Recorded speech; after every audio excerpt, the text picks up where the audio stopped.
Градската каса ќе се креира по мерка на граѓаните. Градоначалникот на Скопје Ѓоргиевски упати јавен повик до сите жители на метрополата, јавниот сектор и бизнис заедницата активно да се вклучат со своји предлози, идеи или забелешки во модернизирањето и развојот на главниот град. Транспарентноста и отчетноста ќе бидат водечки принципи според кои ќе се води таткото на градот. Годинава го отвораме процесот на планирање на буџетот за 2026 година заедно со вас, жителите на Скопје, невладиниот сектор, бизнис заедницата и сите кои сакаат да придонесат за поуредно и пофункционално Скопје.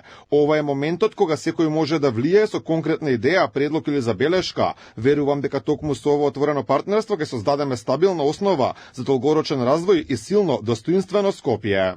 Од град Скопје велат дека буџетот ќе се темели на реалните потреби на граѓаните и ќе биде со визија за модерно и функционално Скопје. Со новиот буџет треба да се обезберат средства за почнување на нови проекти, но и откочување на некои што се заглавени со години. Пари ќе има за приоритетните капитални проекти кои градот веќе ги најави, како што е Клучката кај Момин поток, за решавање на сообраќајниот хаос во тој дел од метрополата, но и пуштање во функција на двата нови места на реката Вардар, едниот во Карпуш и другиот меѓу аеродром и Гази Баба. Ќе бидат обезбедени средства за модерна инфраструктура, култура, спорт, зелени површини и проекти за подобрување на квалитетот на животот. До сега се собрани голем број конструктивни предлози, но процесот останува целосно отворен за нови идеи.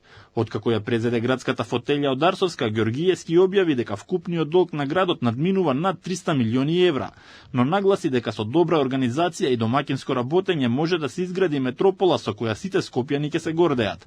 Буџетот за 2025 година изнесуваше 140 милиони евра, а колку ќе тежи новиот, допрва ќе се знае.